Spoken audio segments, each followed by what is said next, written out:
This is a conversation about the digital economy in Latin America, and we're in the ninth annual forum. LAM has been in Harris for about 15 years, so we're trying to continue these traditions of holding conversations with leaders in the region that we are in subjects that we're interested in. And we found that students right now are very interested in digital economies, in social media, and how this have affected politics. So without further ado, Andres is going to introduce our speakers, and we're very happy you could join us all. Thank you so much, Sofia, and thanks everybody for joining. Thank you, Cristina, Hugo, and Hector for your interest and for giving us some of your time to join us, talk about this. We are very excited and want to hear what you have to say and have many questions. Cristina is head of AI and senior advisor at the AIBD in the social sector. She's an economist from Universidad del Rosario, Colombia, and also studied a master's in applied economics at Johns Hopkins. Am I right, Cristina? Great. Great. I have a PhD in economics in Johns Hopkins University. Okay, great. Thank you. And then Hugo is the head of public policy for Latin America in Twitter. He's also a grad. He studied public policy at Columbia and LSE. He's from Mexico, and welcome, Hugo, and thanks for joining us. Hector Falla, sorry for the accent. Is a lawyer, director of policy programs and government for Latin America at Facebook, from Mexico and also based in Mexico. So, yeah, that's this is our panel today. We are joined by a lot of people from the university, especially Latin American students, as Sofia said. So now each of the speakers is gonna present for 10-15 minutes, and then we're gonna have a Q&A. So Hugo is gonna start first. Yeah, thank you, Sofia and Andres, for inviting us, and thank you all for joining. While we are invited to talk about the digital economy, I think my colleague Cristina is going to be able to really explain more about what that means in terms of social and economic impact and the importance around it. I would like to dwell very fast because I really want to say, I want to give back the word for questions that you want to have. Also, by the way, apologies in advance. I'm going to be, the problem of daylight saving times here in Mexico, it made me double book some meetings. I'm going to be multitasking as much as I can. So I want to be short and brief. And I want to concentrate my participation on what makes possible the digital economy. And what makes possible the digital economy is many things. One that maybe Hector will be more able to talk, which is skills and capacities and the digital literacy that's essential for the 21st century and moving forward, as we have been seeing on what is required from us to participate on the digital economy. But what's made this possible from the, let's say, architecture is the open internet. And defending the open internet is essential because without it, we would not be able to have a thriving digital economy that's creating. No? So for Twitter, as you know, Twitter is a unique public forum for public conversation and debate. And the Twitter and the public conversations that happen on Twitter is precisely because of that open internet. So as we look into the world and how public policy challenges are brought on how to address issues that have come on the internet, it could be about hateful conduct and speech happening on the platform. It could be even also about taxation and intermediary liabilities that happen in e-commerce and other situations that happen on the internet. For us at Twitter, it's important that we look into all of these issues with the open internet framework at hand. So what is the open internet for us? For us, the open internet is exactly the internet that you have seen in the majority of the countries in the world today. It's one single internet, not a plethora of intranets that drives diversity, competition, and innovation. So for us, it is essential that as we look into policy challenges, and you, the grad students that are looking into this, we see these threats around the world where we see even elected officials talking about how there is a chaos on the internet and how it's a lawless land. This is first and foremost not completely true. The internet is no longer, and it has no longer been since its inception, the Wild West. There are rules and there are sheriffs all around the world, but the important about creating them is that it's done in a governance process that includes a multi-stakeholder part that takes into consideration that the internet that you see here, by the way, in Chicago or in Mexico or in Colombia or in Argentina, is really interconnected, so that we stop attempts to create localized, very unique laws that do not take into consideration the global perspective and how the region plays into that. So for us, as we move into regulatory challenge, we believe there are 5 pillars to consider in the open internet. First, universal access through open standards. Recognizes the open internet is a core driving for economic and social development. Twitter supports forward-looking approaches to regulation that protect this nature of the open internet. That's why we participate in regional and global efforts that seek to create standards and protect freedom of speech. These standards go beyond defining a specific type of content. We believe that in these discussions, it's often focused, and I'm talking not solely about something that Twitter is very passionate about, which is obviously the public conversation, but if you see debates about content moderation, you would see that they are focused on whether a content should be left on or taken off the platform. It's a binary debate, and that's very obsolete.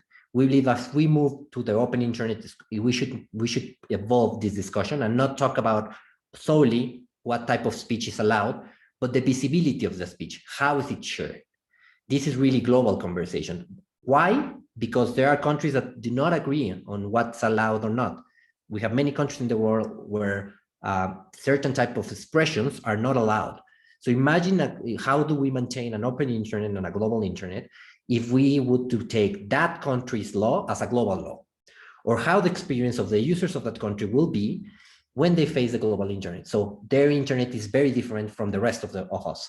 So for us, these discussions have to be based on global standards and based on a decentralized structure. Number 2, we also believe that algorithmic choice is essential. Algorithmic choice is providing users more meaningful knowledge about how the algorithms that these platforms use affect their everyday life. And that's why on Twitter, we have innovated on products and processes on this. I don't know how many of you are so very proactive users of Twitter, but if you are from years ago, you would remember that Twitter used to rank their content based on speed. So the tweets that you would see there would be the fastest ones. Since some time ago, we realized that people were more interested in the value of those tweets. So we did a different ranking, which is based on the relevance to you, based on your previous interaction, based on that tweet particular interaction. So you would see a tweet that maybe it's 5 hours later, but still relevant to you. Now we said, let's not judge what the people want. Let's give them power on what they want.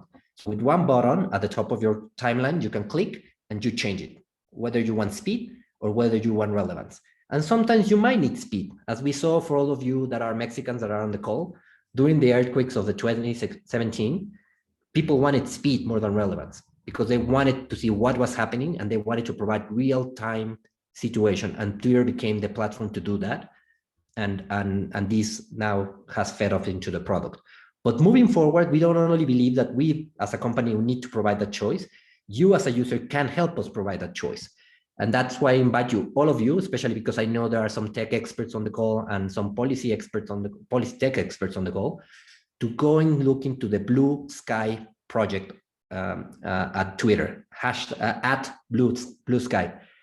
This is an independent initiative. It's not owned by Twitter. It's funded by Twitter, but it's going to be working on develop a centralized standard for public conversation. but also building a community around it. It will be inclusive of developers, companies, etc. Basically, what it's trying to say is we're going to shift back the decision to the users and allow them to plug into Twitter to have the experience that they want. I don't want to take much more of your time, so I'm going to be very fast with the 3 other principles that we defend on the open internet, which is transparency, competition, and consumer choice around privacy. Transparency means providing meaningful transparency into the experiences of the platforms that they use. And again, solely talking about the value of public conversation and content moderation, where Twitter is a significant player, we understand that users want more and more transparency into how we enforce the rules that are used, and the actions that we take. And that will continue to evolve. We support all the initiatives that seek to enhance that transparency. That's why the API of Twitter is the most open API on the industry. That's why researchers that do analysis on public conversation and use Twitter as methodology, not because the conversation there is significant, which it is, it's because we allow it and we empower it by the openness of our API. Transparency means being transparent with what you do, but also allowing others to do analysis for you. And that's why our API is open. The other one is competition. And this applies to, this is essential for the digital economy. We believe that the laws governing these type of issues and all type of issues on internet should consider not the status quo, not to believe that because there are 2 or 3 or 4 companies that are dominant or seem to be dominant or seem to be the majority players on an issue, the world of the internet works like that. Let me put you an example of content moderation. There are many platforms that do content moderation.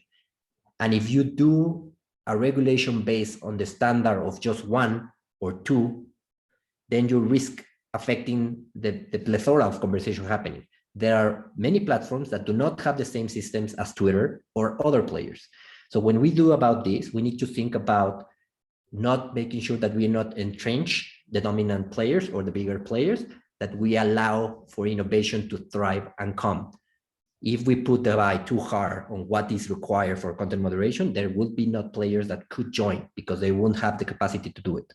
So our position there is to support the broader standards and the ones that are more collaborative and open for the smaller players. And finally, significant decision about your privacy. We understand privacy is essential to gaining trust. Privacy is essential, definitely for the digital economy, because as you will see, many players that are out of the digital economy are so because they are afraid of the digital economy or giving their data to the use. So in Twitter, we have 3 pillars on this, which is you need on privacy, which is you need to know what type of data we have on you. You need to know with whom we share that data and for what purposes. And third, and more importantly, you need to have significant controls on number 1 and 2. So the data and who we share. So as we move on forward on the regulatory challenges that make possible the digital economy, this is the vision of Twitter on our regulatory approach and our proactive approach as on advocacy. And I'm happy to take questions from you all. Thank you. Thank you, Hugo. I see a question from Alejandro. I don't know if he wants to. We can unmute you, Alejandro, but if not, I will read it. He's asking about what should the regulation of social media be? What's the role of government, especially when it comes to in political influence? And yeah, basically, how does that work in terms of regulating social media and having like diversity in terms of influence? You tell us, Andres and Sofia, how if we want to take questions now, or we should leave it to the end of every participant. I'm happy to go either way. I think, in my opinion, it would be best if we leave them for later. But since you said you are happy to take questions, I went ahead and read that one. But So we Well, know I'm just worried. You told us that maybe you had to leave a little earlier, so I'm just wondering if you can stay until the end. We can leave the question till the I'm end. going to be jumping back and forth. I'm going to be Okay. multitasking. Apologies for that. I'm happy No, to don't take worry. one baby because it's more specific to me, and maybe Alejandro want to jump in. Sorry, Hector wants to jump in, but yeah, I'm going to be here. Oh, okay, perfect. Well, now that we've talked about it, maybe we can take it now, and then we'll leave the rest for last. So very quickly, because I want to start with the premise at the end of the question, which is very welcome, Alejandro. But I would say it's respectfully wrong. There is this myth that technology companies do not do things or do things because of their economic incentives, particularly on speech. That is not the case. There's this belief that we thrive on maybe polarization and this kind of issues. This is not true. This is the first thing that I want to say. But the role of the states is relevant. As I said, the debate on content moderation has been mostly focused on yes or no. So this is allowed, this is not allowed. We believe this has to evolve to how is it seen, how is it shared. This information is a clear example of this. It's not really effective nor convenient for freedom of speech to be taking off what is being labeled as misinformation, but rather our users on Twitter have, through public surveys, inform us that what they want more is context, much more context. So that's where we're working on even more moving away from this binary debate. But to your question concretely, what's the role of the states? The role of the states is significant, but it's not the only role. And this is why I go again with the open internet. The governance of the internet, for those that are knowledgeable of, is not driven solely by states. It's driven by industry, it's driven by the academic community, is driven by international organizations. It has to happen at a multi-stakeholder forum. Why? Because it needs to balance regional needs and requests with the global nature of the internet. So the state has a role to play, but the state cannot act on its own. Just like technology companies, I believe, have all acknowledged, cannot also act on their own. More and more, we engage externally to create our policies. By the way, to anybody that's really passionate about this, Twitter has an open survey right now that closes on the 12th of April, so Monday. So please go now and do it, about how should we approach world leaders. You all know the controversy that happened recently. I'm not going to dwell on that right now. But Twitter is right now serving users on saying, how should we approach this moving forward? So this is the way to go, collaboratively, publicly and privately. So if you're really passionate about this, Oscar and others, please go now. You can follow this survey at the different accounts that Twitter has.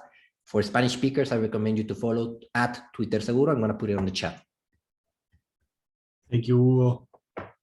I didn't know about that survey, super interesting. Now we have Cristina Pombo to talk about digital economy and the public sector from her perspective.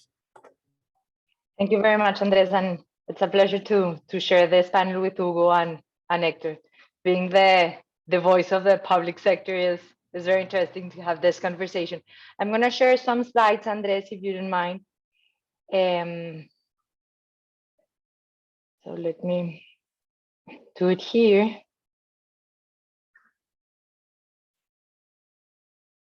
It's short. It's a short presentation, but I prefer to do it this way and help myself with some visuals. So as Andres said, I work at the IDB, at the Inter-American Development Bank. I'm in what we call the social sector. That is the sector that comprises the projects that deal directly with people, if you want. It's education, it's health, it's social protection, labor markets, and those projects that serve citizens and vulnerable populations, like what we call diverse populations, indigenous peoples, Afro-descendants, LGBTQ plus community, people with disabilities, and gender and women. So what I'm doing at the social sector, I have like two roles there. The first one is like the deputy manager of the social sector, and the second one is leading what we call the digital social cluster. And it's helping governments to navigate this digital transformation, the digital transformation of the social public services. And my job at the IDB with the Latin American governments is it's to promote the use and adoption of responsible technology. And while I quickly fell in love with this world and the social good that tech can do, a lot of research also found that the old saying, all that glitters is not gold, holds true, especially when it's come to inequality, bias, and ethical challenges. So the question was, why in our private life we were so prone to use digital things, but not in our interaction with the government, not in education or in health or in our social services. So how can we bring all of these services to Latin American and the Caribbean? So that's my job, trying to work with governments on that regard. And I've been working in that for the last 4.5 years, more or less. So let me share a little bit how we see this digital transformation from the IDB perspective. First, it's important to say that this digital transformation and digital economy improves lives. I'm sure of that. I'm sure of that. For citizens, it is better opportunities. It's being I'm sure of that. From companies, they can be more productive and more innovative. And for governments, it can be through the use of digital technologies. It allows reducing cost and time, generating savings and efficiency gains in all sectors and levels of government. There's a study that the IDB conducted some years ago. Online government procedures are 98% cheaper and 75% faster than face-to-face paperwork. So that's a huge game changer. This digital transformation could lead to higher growth and more jobs and more inclusion, for sure. But there are risks and limits to that. So there's the risk of digital exclusion and inequality, and making those gaps wider with technology. There's connectivity issues, skills issues. There's a lot of people in the Latin American and the Caribbean region that does not have access to the internet. So that's a huge thing. Then is the violation of rights and some of the things that Hugo was talking about, privacy issues, ethics. And when we talk about digital skills, it's not only that you have connectivity, it's how you interact with that technology, right? The other issue is non-competitive environment and the challenges in regulation. That's a huge debate, and cybercrime, for sure. Those are what we are seeing. And some of the lessons learned from the public policy perspective that I want to share with you, what does work and what does not work. So what does work is that the technologies that are being accompanied by the institution and the human resources and the digital skills. So the digital agenda is built on analog and technological pillars. Yes, as Hugo was saying, companies, citizens, and governments to implement a joint agenda, a joint digital agenda. And what does not work, what we are seeing that does not work, is technologies per se. That you think, okay, we have that technology and it's great, let's do something with this technology. Imagine artificial intelligence, for example. Right now, there's a hype. So everything is with artificial intelligence. We need to be careful with that. The technologies are tools, not solutions by themselves. The lack of a strategy and a comprehensive vision with enable factors, and digital agendas should have financial resources and political support. And all of this because you need ownership of these technologies when talking about it for public policy. So the big lesson here is summary in this quote. Doesn't matter if it's a great technology. If you don't have a clear challenge, a clear problem, and who are you going to be benefiting with this, it's going to be a broken digital thing. That's more or less. And there's a quote from Harvard Business Review that I really like, or a number. It's 70% of the of digital transformation efforts fail because of things that have nothing to do with technology. And that is very important. Please put a pin on that. So 2020 accelerated everything, and there were some social policy myths that the pandemic busted. And the first one is, okay, we do need to do everything in presence. Online interactions for the social services, public services are essential. We learned that that's not true. We can do a lot with telemedicine, teleeducation, telework. The second one is that technology isn't essential to the provision of services. It's like something to have. Now we're seeing that it's a pillar to provide better, more equitable social services. The third one is one of my favorites. Access by itself ensures equity and quality. Like, okay, give connectivity to everyone. We're done. That's not true. And that having data and information is optional. It's a nice to have. Like evidence-based policies is nice to have. Now we're seeing that is not true. And if you see this, for these headlines about the use of technology in education, it's quite troubling that the systemic injustices and inequalities that we're fighting against for so many years has made its way into technology in ways that we may not be able to control. So the problem has its roots in issues beyond technology sometimes. So this is very important. And in the future as well, now we're talking about vaccine passports. What are the hurdles in vaccine passports? How we ensure that things are going to be done in the right way now? And okay, that is the important use of data. And you are, as future policy makers, you have to be careful with the use of data and how you can mix different kind of data. I want to share a program that we did with the government of Honduras. They need help to identify school districts to give the poorest family that would best satisfy the unmet demand. And they want to prioritize families, the poorest families, to give some cash transfer program. So with the administrative records, they were assigning some students to some schools, and it was great in the paper. They saw a lot of dropouts in schools, and when they we helped them mix those administrative records with geospatial data. And you see in the right side of the screen, there was a river in the middle of it, and there was a lot of mountains.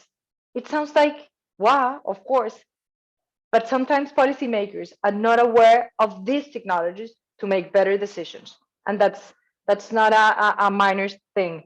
And beyond data, there are still several challenges that we set out to build and adopt technologies, to adopt ethical algorithm or technology. So we put together an initiative that is VERLAC, and it's an alliance, public and private, as Hugo was saying. This is very important, to promote the use of ethical, responsible of technology and artificial intelligence more specifically.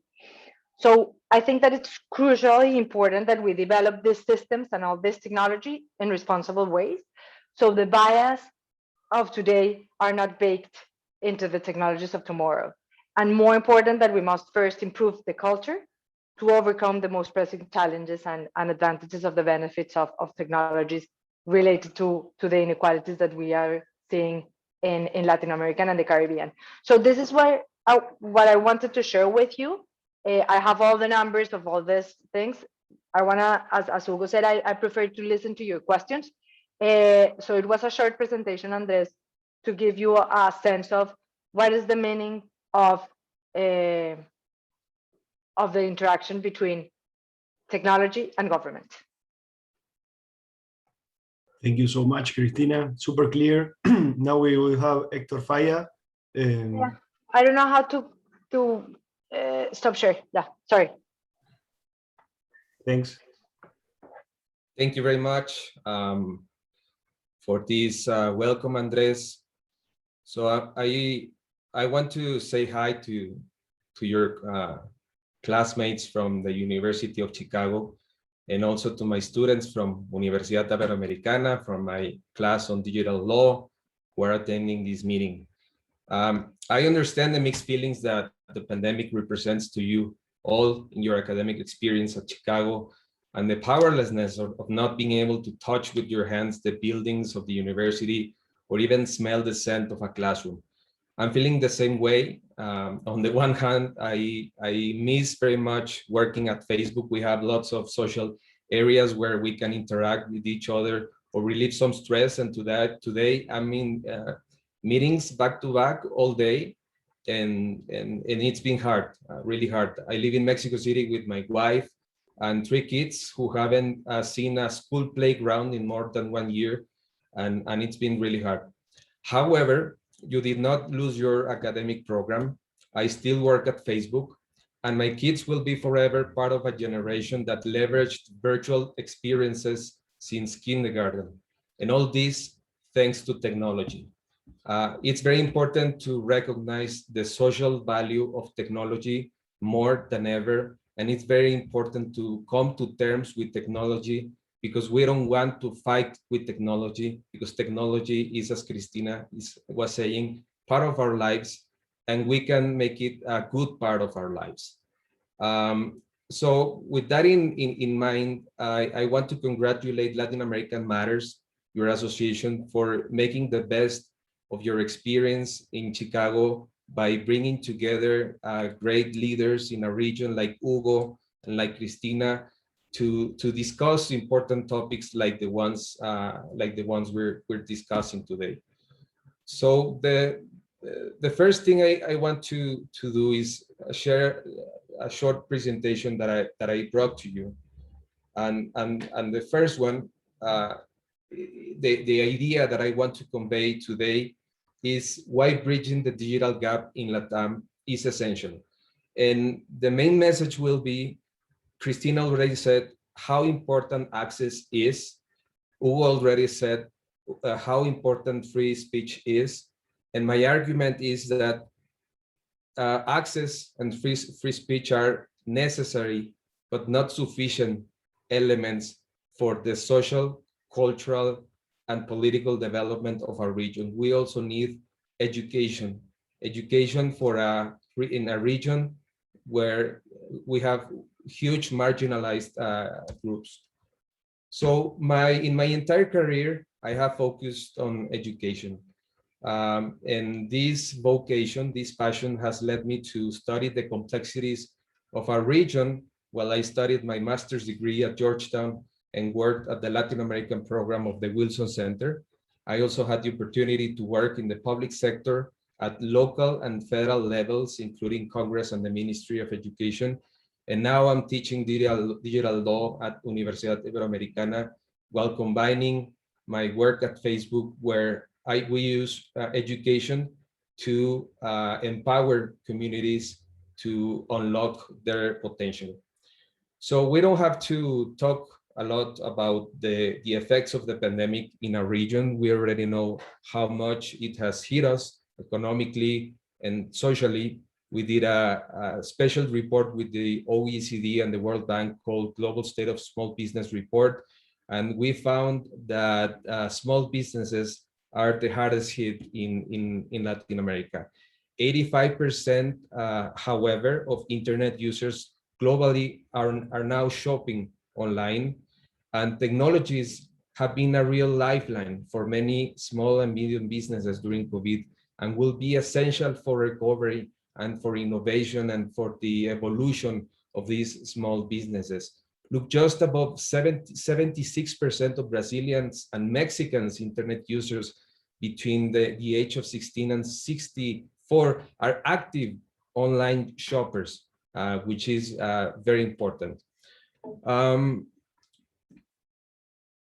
So why digital platforms are drivers of recovery? I'm going to talk about the example of Facebook. We have on Facebook 2.6 billion people who use our family of apps every day, and more than 200 million businesses use our platform to sell more, to place their products in a visible way, in ones that you don't have brick and mortar spaces. Now your best shop is online through Instagram, through WhatsApp messaging, or through Facebook. And these numbers gives us a scale, but some of the stories we hear show the real impact, like Facebook groups, for example, created by COVID long haulers to help each other connect through a scary experience. Teachers and learning communities who are leveraging WhatsApp to send class assignments and keep connected. I had the opportunity to work on a program with former Minister of Education in Mexico, Esteban Moctezuma, and we trained more than 3 million teachers in public schools in Mexico. And as a result, the minister, and this is public, he said that 80% of the teachers connected through WhatsApp during the pandemic. Or people coming together to raise more than 1.8 billion for nonprofits and personal causes through our fundraising tools like last year, including 175 million for COVID-related causes alone. So we're committed to giving people the power to build communities and bring the world closer together. And this includes providing people with the tools and with the knowledge they need to make the most out of technology. So digital platforms are leveling the playing field by giving voice to the marginalized communities. It's very important to remember the power of digital technologies to democratize access to education materials and to give people a voice, and so that they can exercise their free speech.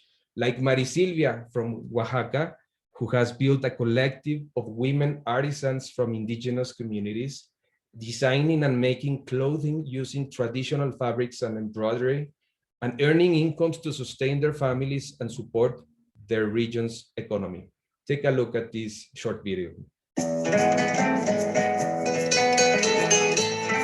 Mi nombre es Marisilvia Marín Pineda y esta es la marca La Teca de Oro. Este proyecto de la Teca de Oro inicia hace 4 años cuando nosotras revendíamos las artesanías o los textiles del mercado de mi pueblo. Iniciamos en nuestra propia página, desde ahí empezamos a exponer todo nuestro producto, todas nuestras riquezas en artesanías, en textiles. Una de las metas más valiosas que tiene este proyecto de la Teca de Oro es el de empoderar a la mujer, es el de darles todas estas facilidades, el conocimiento, la capacitación, para que sigan ellas trabajando, triunfando y ser esas madres de familia.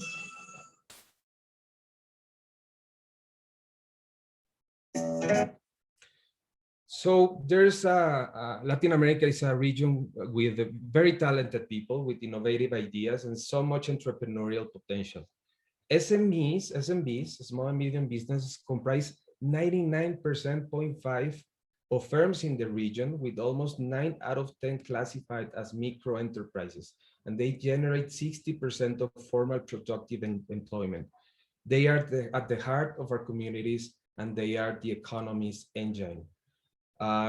So our goal is to give every individual entrepreneur and small businesses access to the same kinds of tools that historically only the big companies have had access to. We've always cared about this, but the pandemic has made it even more urgent. So personalization of ads personalization is at the heart of the internet's evolution over the last 2 decades. From searching on Google to shopping on Amazon, to watching films on Netflix, a key feature of the internet is that it allows for a rich feedback loop in which our preferences and behaviors shape the service that is provided to us. It means you get the most relevant information and therefore the most meaningful experience. What I'm saying is that the business model of Facebook, of working with personalized advertising to get to the customers that you need, or to get the information that is most meaningful to you, is good.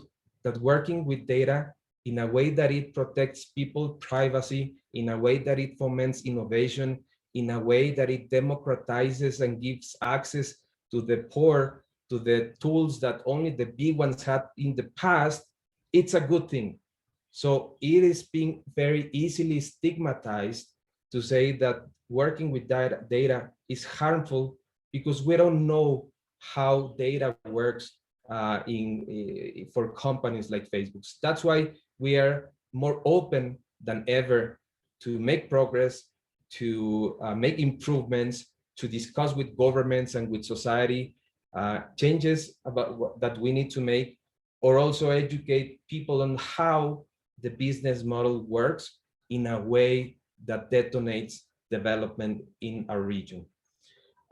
In terms of connectivity, it's very important, and I think Cristina was mentioning this, it's very important to give more access to people. Around 41% of the population in Latin America are not internet users. So we have economic impact programs and investment in the region to guarantee that more people will be connected in the future.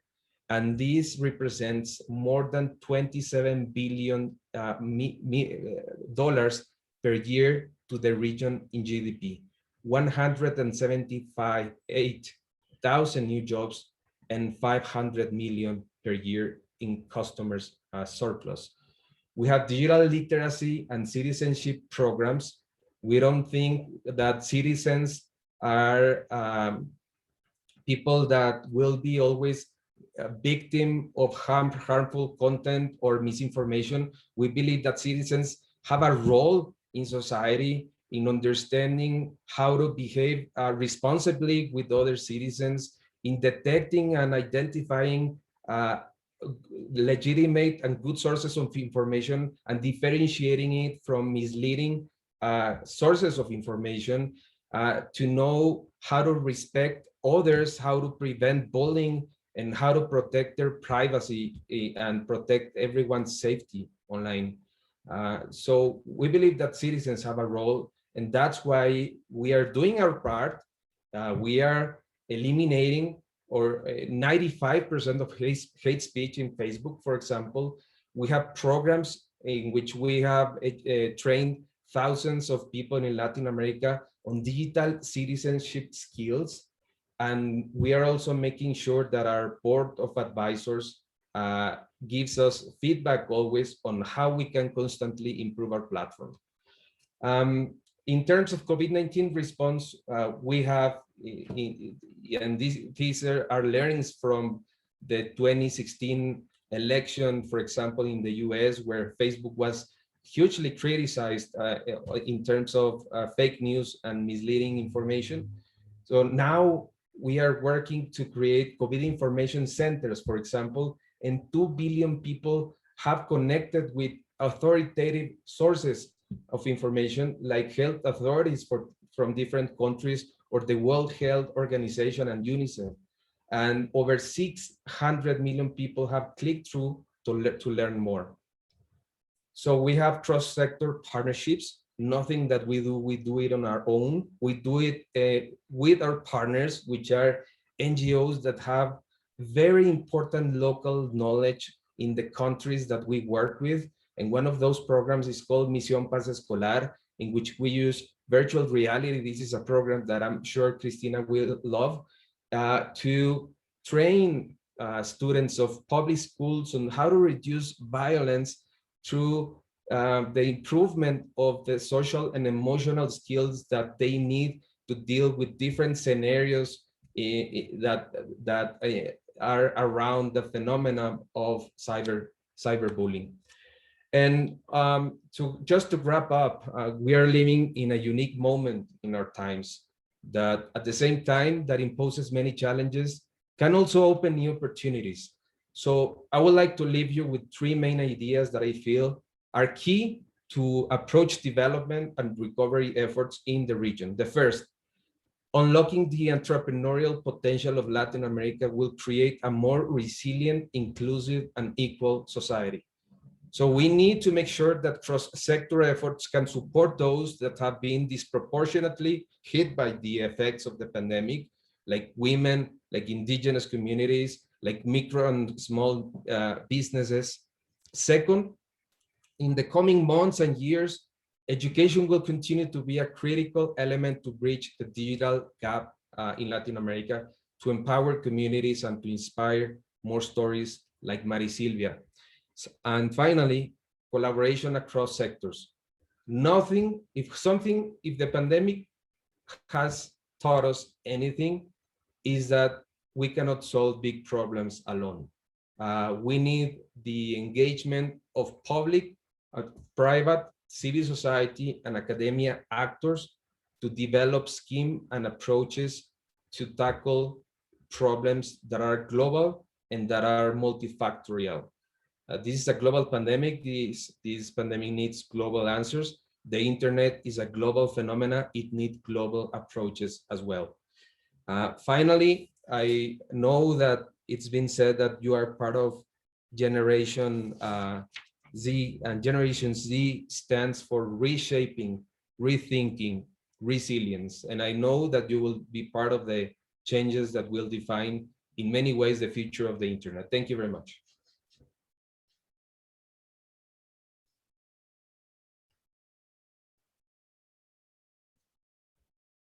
Oh, sorry. Thank you so much, Hector. This was very interesting and a very nice presentation as well. I have a question, but it's kind of related to one of the questions one of the participants asked. So I'm gonna read that question and then do another one related. This is, I assume is for the three of the speakers. Juan Camilo Mejia, who's also a Master of Public Policy graduate, he already graduated last year. He asks, from your experience, what will make governments in Latin America move towards deploying the infrastructure, especially last mile connectivity needed, so that every citizen has access to the digital economy? So far, Latin American governments have had a small focus on deploying ICT infrastructure due to elements which are seen as more important, but I am convinced are equally important. If the change in the course of deployment is not done quickly, we will see the consequences in the years to come, apart from what we've already seen because of the pandemic. Yes, who wants to answer?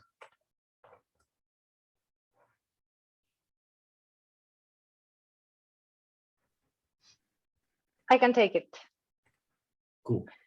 So it's very interesting to see competing priorities at government level, and it's true. You can see that there's more important things, but I'm not sure if they are not deploying because of that, as you were saying in your question. I think it's a matter of a lot of different issues that are combining, and it's the access to the spectrum, for example, for 5G, or as a regulation in place that are, so it's not only investing in putting cables. There's a lot of the ecosystem and the environment that needs to change. Completely agree with you. We need to create more awareness on the importance of it. And the civil society play a role, a really good role in here. There's little initiatives. Facebook has an amazing initiative that is called Internet para Todos. So it's great They are deploying it in Peru, for example. There are things here and there. So what will make governments move towards deploying this infrastructure? I think it's a combination of the civil society pushing government to do so, and it's as well having a better ecosystem that is asking and making the case for it.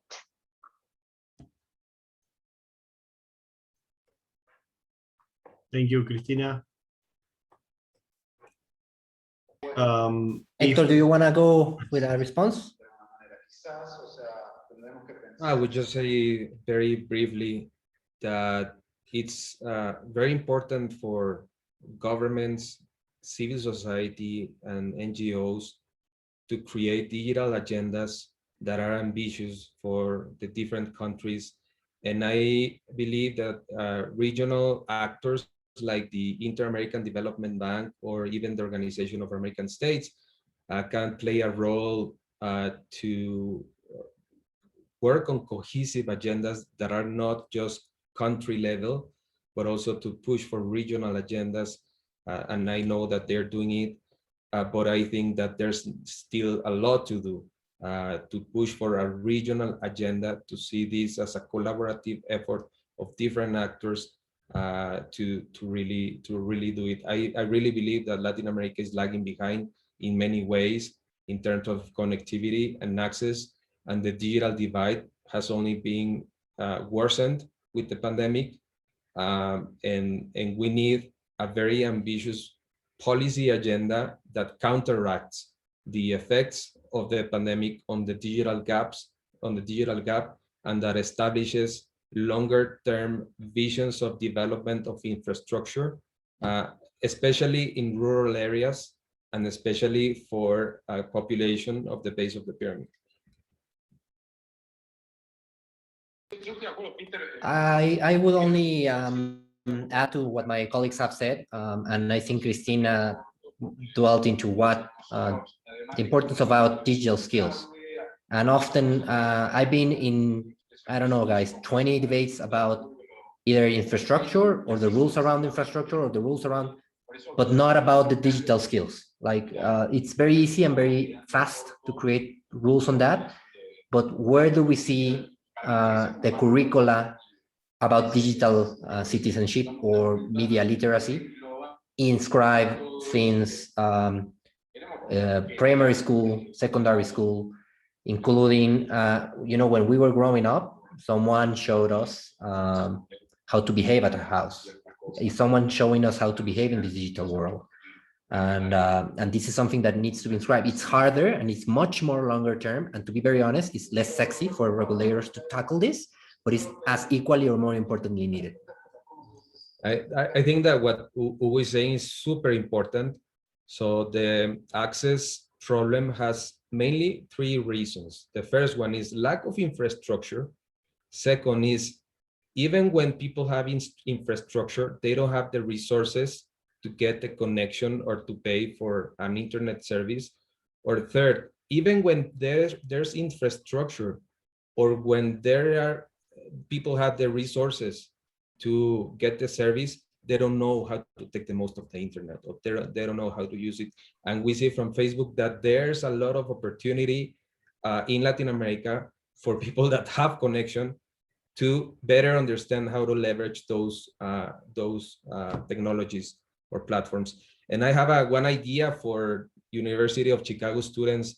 If you could push an agenda to include in the curricula of public school, like Hugo was saying, of materials about how to use the internet. I mean, we are in the 21st century, and the pandemic has shown us that using the internet is going to be forever present with us. So having in the public school curricula some content on how to use the internet in a good way, in a way that protects the privacy of us and safety of others, I think that will be a very good and important win for the region. And I think I can go a step further that, Hector. Let me share with you an example of what happened in Latin America years ago. there was a program called One Laptop Per Child, and the idea was to give laptops for everyone with this assumption of access equals quality. So all Peruvians, it was improved first. The impact evaluation was done in Peru. All that has these amazing computers, but less than 5% of the kids had the content in their computer, and second, had the ability to interact with the content in the computer. So what Hector was saying is key. It's not having the tool only. That's what I was making the emphasis in. Access does not equal access itself. It's not equal as equality and equity, and that is very important. And digital, I think digital skills are, it's not only interact with the internet, it's beyond that. As before, I don't think I don't know if you agree with me on this, but before the pandemic, it was when Facebook opened in 2007, I think it was, or before. We never thought about our data or our privacy. We're not. Then the internet starts spiking, and all these terms of those amazing sheets of terms, we put, oh, I'm okay, I'm okay, I'm okay. And when the pandemic started and all these Corona apps were happening, people started asking, okay, what is happening with my data? So now I want to know what is going up with my data. So that's the kind of skills in the digital area that we should have as well. It's not only interacting with the internet, what is happening beyond that, right? So when I'm talking about ethical and responsible use of technology, is that, and for the public sector, and if you are public policy masters, is not deploying the technology only. It's what is the policy implication about that? If you are going to develop a decision-making support system, for example, using AI for school dropouts, what is going to happen with the results you get after that? What is the policy implication? So the responsible use of technology is very, very important, I think. Last December, Mercado Libre and Globant launched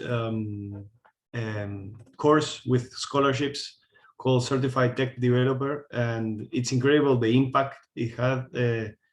So many people signed up. It's basically to teach coding skills and developers skills to different underprivileged sectors of different countries. Mainly, I think it's Argentina, Brazil, and Colombia. So things like that related to what you were saying are super important in terms of bringing the bridging the digital gap in education and other aspects. No, I think. So I wanted to ask you, like, building up on what both of you, the three of you said, especially thinking about something Hector said about the role of small and medium enterprises, and given the fact that they are so important in our economies, do you think that if we don't do it, if we don't bring an ambitious agenda, a digital agenda, at the policy level, governments, but also civil society and in general, is this going to increase divergence in terms of economic development between countries? I feel like I haven't studied the issue in detail, but it's becoming more and more a key factor for economic development as well. And differences between advanced economies and developing countries might become also differences in the digital economy, or bridging the digital gap will be fundamental for us to catch up or to improve our positions in the global economy. So what do you think about that?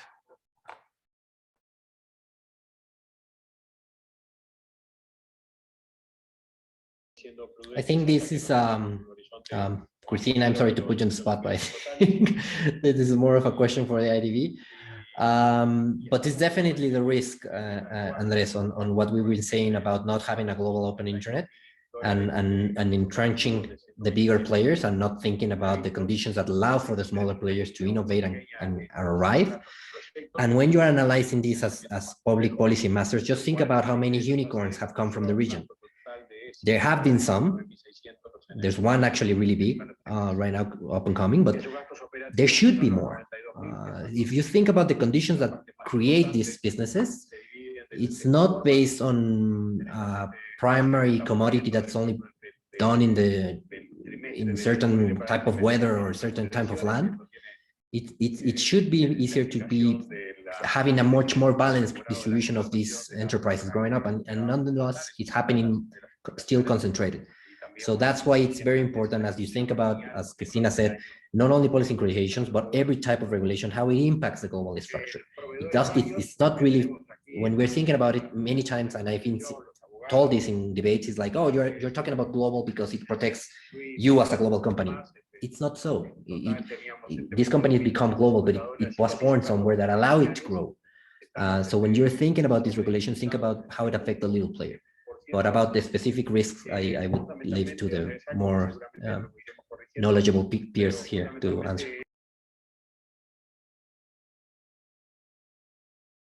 I don't know, Hector, are you gonna add something? Sure. I think it's important that people have the tools and the education to use the tools, but also the regulatory environment on which small and medium businesses can thrive in Latin America. One of the sexiest things anyone could say right now is, let's regulate big tech. And politicians want to regulate big tech because they are perceived to be the winners of the pandemic. They are perceived to be the ones that are abusing with the privacy of everyone. Many arguments that are either false or misleading or based on true half-truths. But the truth is that Europe and the US have very high internet penetration, and there will be a lot of growth in terms of usage of platforms. In Latin America, there will be a 40% of the population that will be able to use the internet platforms for development. So let's think, what is the regulatory environment in which the new percentage of users that will come to life in Latin America will be or will thrive? Is it a regulatory environment that will promote entrepreneurship and innovation, that will detonate investment? Or is it a regulatory framework that is fragmented in the region and that is trying to import regulatory frameworks from Europe or from the US that respond to debates that are from those markets that are over-regulating internet platforms in ways that is killing innovation? That type of way of importing regulatory frameworks to our region without taking into account our particularities and realities could be very harmful for small and medium businesses, and of course could cause that the region lags behind even more in the economic development of the world. So it's important that, and I will say this again, the IDB, the OAS have a very important role in promoting a regulatory approach for LATAM that do not respond to the dichotomy of let's use European regulation or let's bring US regulation. Let's create our own type of regulation, one that protects people's rights, one that protects privacy and safety, but also allows innovation and detonate economic growth. in that way, we will be able to tell and build our own story, a story of development and a story of growth for the region. Andres, can I add something and just tell you that I received a call that I have to be in a meeting at 2:45, and I'm so sorry, but this is coming from above my pay grade, and I have to go there. But and sorry to all the students here, but my mail is available and we can continue the conversation. Sorry. Just one thing to add what Hector and Hugo were saying. Maybe we should think regulation in a different way. This is the time to rethink regulation. Why we should treat big platform as the same as multinational? They're a different entity. They are different. We should rethink how we approach regulation. This is the time, I guess, to do that. I think regulation is important. Not only regulation, but norms, like the whole toolkit of a government. Not only laws. There's a whole toolkit that we should use. I agree. And if for algorithms or for technology, I sometimes I don't understand why, if we had a set of things to allow a toy to get into I don't know, Target, and we regulate all the things and we have norms to allow a kid to play with a toy. We're not doing the same with technology. Why we think technology, why we think, and we have like this, there's this, I would say, cliche of saying, regulation hinders innovation. I'm not sure. I would debate that. And my 2 cents here is, what we need to do is think differently, approach regulation in a different way, completely. And with that, I have to leave you because I have to understand why I'm needed in that meeting with the president. So I need to prepare a little bit. Thank you very much. It was an honor. Hector, Hugo, thank you very much. Andres, so sorry, but you have my data, so you can. So bye. Thank you very much. Thank you, Cristina.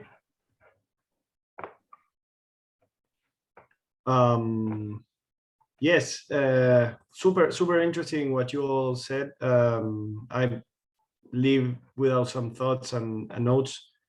Hector shared a reading.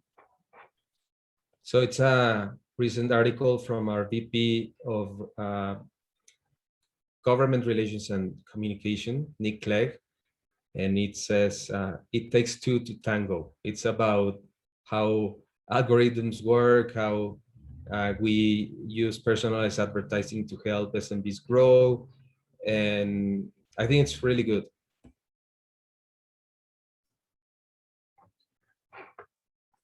Definitely gonna read it. Y yo aprovechando también, taking advantage of we've been talking a lot about digital skills and media literacy, or at least on our end. Also want to share with you a recent guide on digital literacy and safety that we created with the Organization of American States.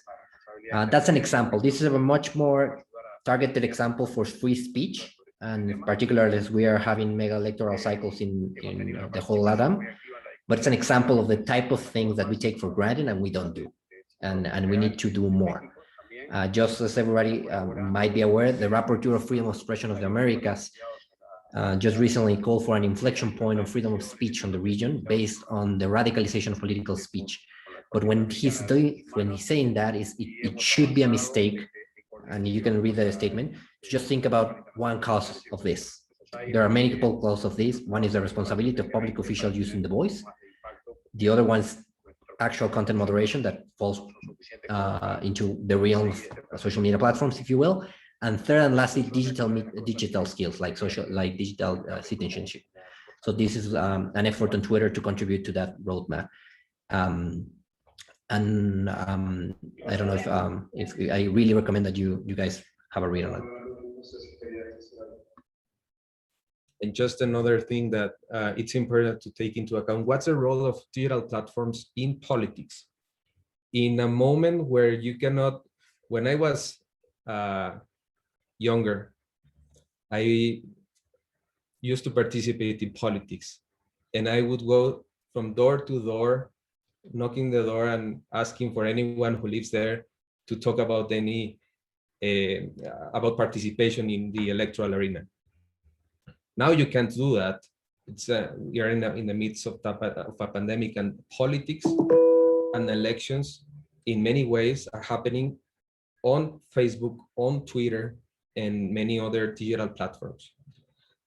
So one of the roles that I have in LATAM is how we can work with governments, with electoral institutes, with candidates and political parties in a way that they use platforms to strengthen democracy. And we have taken many steps in terms of how transparent we should be when a political party or a candidate is placing an ad on Facebook. So before, you could place an ad and that was it. Now, if a political party or a candidate places an ad on Facebook, you can access a tool to see how much this candidate spent on that ad, what population this candidate wanted to reach, and what's the main purpose of that message. Ads have to be validated and must comply with more strict rules when they are trying to work with Facebook. So we're doing a long-term effort with electoral entities and with political parties on how they can use Facebook and its apps to connect with citizens, but also to use the tools in a good way, in a way that protects democracy. Thank you, Hector. Yeah, that issue in particular is super interesting and important. And I feel like it's going to become more and more, because it gives access to so many people, small parties, and people who maybe before didn't have a voice in democracy. It's interesting to see how it evolves. Question: do you have time for more questions? One more question. How is your agenda going? I have time for one more question, if you don't mind, Andres. Okay, yes. So we have a question from Eliana, and it's for Hugo and Hector.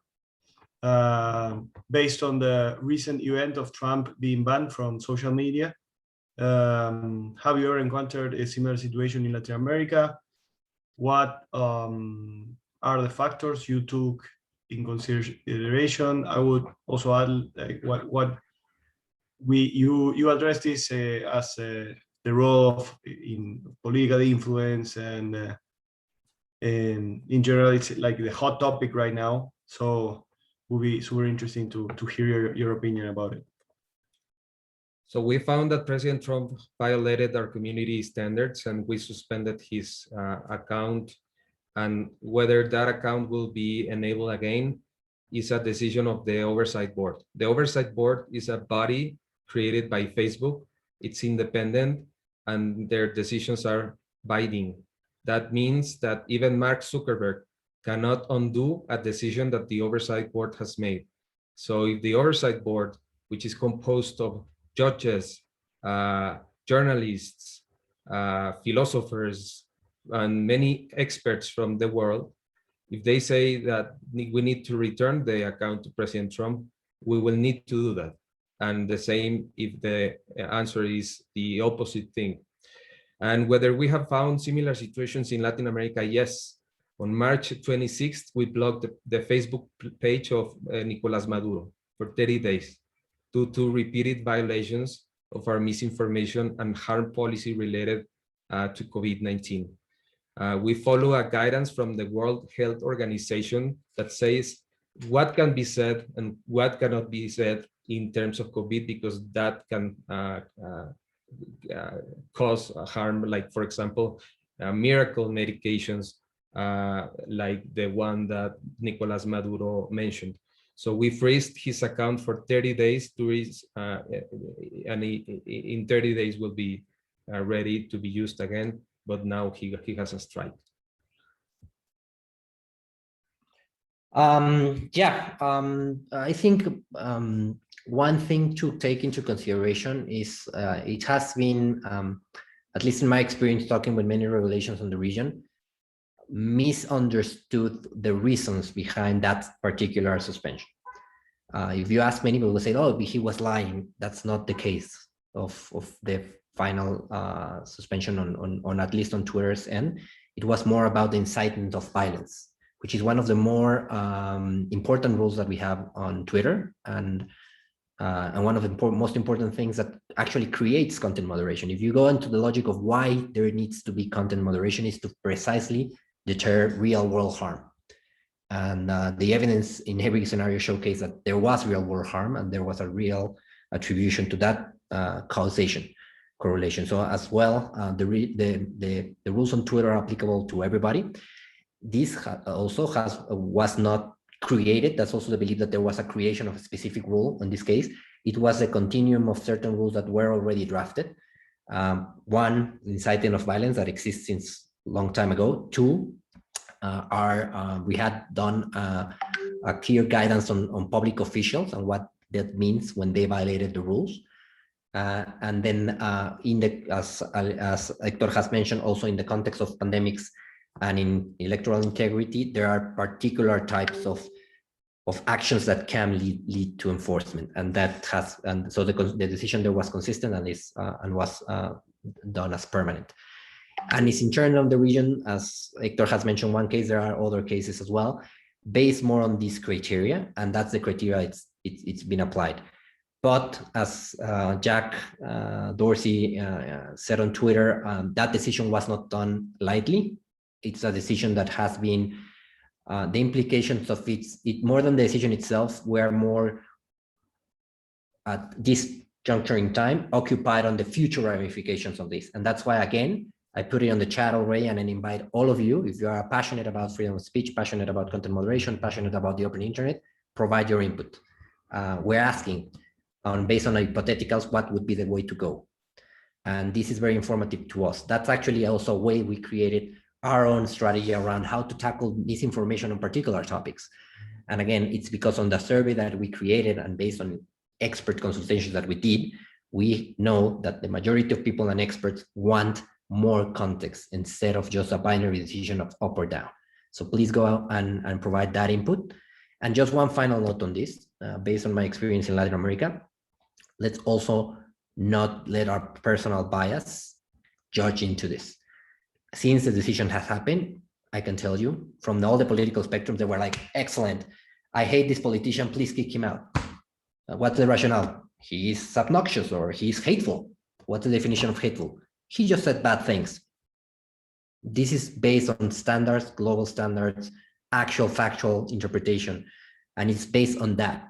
So let's, and we have regrettably several countries in the region where there's a political abysm being created. You're either on one side or the other. And if we fall on that cracks, then we are more subject to try to interpret the rules in our benefit instead of in the global nature of the internet.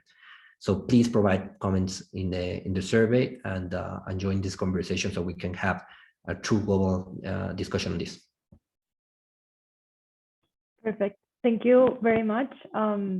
I think that was a very enlightening conversation with Cristina as well. We're very glad that you could join us, and we appreciate your time and disposition to come here and talk to the Harris community.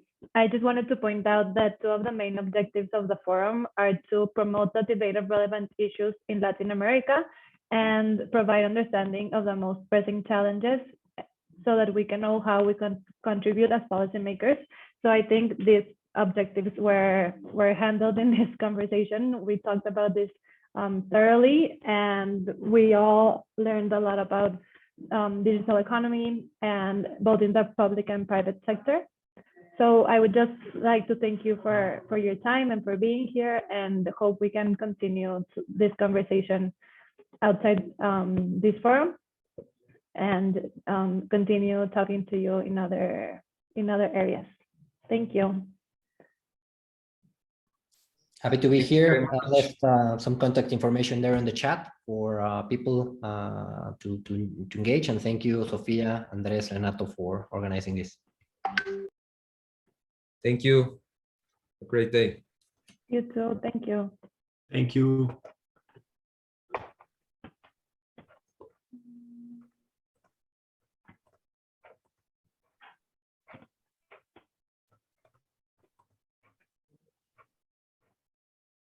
Checas. Um,